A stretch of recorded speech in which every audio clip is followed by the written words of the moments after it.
આજ તો મિત્રો ભેગો પહોંચી ગયો ગિરનાર અને આટલા નજીક તો જોવા મળ્યો અમને સિંહ અને છેલ્લે તો બધાનો ગી ખતમ થઈ ગયો.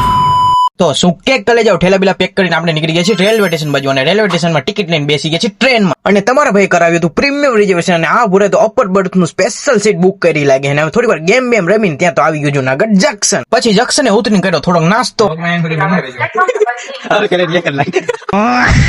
આ તો વિશુભાઈ કીધું એન્ડ સુધી બન્યા રહેજો અને આપણે રિક્ષા પકડીને પહોંચી ગયા છીએ વેલનાથ બાપુના આશ્રમ. તો સવારના વાગે છે 6 અને આપણે રાત અહીંયા જ આશ્રમ જ રોકાણા હતા અને અમારે બધાને ચાલુ કરવાનું છે ચડવાનું 7 વાગે. તો કલેજા આને કહેવાય ગિરનાર. તો અમે ના તો વેલનાથ બાપુના દર્શન કરીને લાકડી વાકડી લઈને કરી નાખ્યું ગિરનાર ભગવાનનું નામ લઈને ચડવાનું ચાલુ. જય ગિરનારી.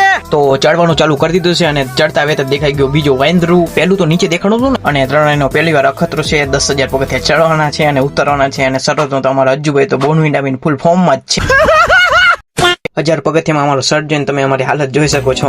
પણ આવા નજારા વાળું બધું લેખી લાગે. અને આ બોલો તો લાકડી એકદમ કુદરત માંથી લાવ્યો હતો. 1500 પગથિયા ચડતા દેખાણી પેલી દુકાન. પછી ઉપર ચડતા ચડતા હવાનો ગડગડાટ, કુદરતી નજારાઓ, માટીની સુગંધ, રીમઝીમ છાંટાઓ, જંગલી પ્રાણીઓનો અવાજ, બધાની મજા મારતા મારતા પહોંચી ગયા હનુમાન ધારાએ. અને પછી આપણે આવી ગયા હતા પાણાની ટોચ પાસે અને આ વ્યૂ કેટલી સીડી ચડતા આવે છે એ કમેન્ટ કરજો તો જરાક. અને પછી આપણે થોડાક લઈ લીધા એથેન્ટિક વિડીયો. અને અહીંથી જૂની સીડી અને નવી સીડી મળે છે અને આપણે અહીં જૂની સીડી બાજુથી આવ્યા હતા. પછી આપણે ગૌમુખી ગંગા મંદિરની અંદર ગયા અને અજુભાઈ અમુક સિક્કા આપે તો તેનો ઉપયોગ કરીને આપણે માંગી લીધી મન્નત. એટલામાં તો અંબાજી મંદિરે પહોંચી ગયા અને અંબાજી માના દર્શન કરીને હવે થોડીક રાહત થઈ કેમ કે હવે 5000 પગથિયા ચડવાના છે. આ તો આટલામાં જ દેખાઈ ગયો આપણો સિંહ.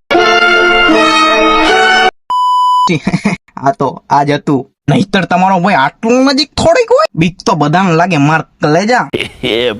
પછી આવી મસ્તી ને મજા કરતા ને ચડતા ને થાકતા ને પછી દત્તાત્રેય મંદિર દેખાવા માંડ્યો. જય ગિરનાર. પછી દત્તાત્રેય ભગવાનનો આ દરવાજો જોઈને મનમાં એમ થઈ ગયું હવે ચલો ભગવાન દૂર નથી. પછી તમારા ભાઈ દત્તાત્રેય મંદિરના શિખર સુધી યાત્રા પૂરી કરી અને સવારના 7 વાગે ટ્રેન પકડી નીકળી ગયા ઘર બાજુ. અને હવે થઈ ગઈ છે બધાની સીટી બીટી ગુલ. એટલે ફોલો કરો, લાઈક કરો, શેર કરો. વાય.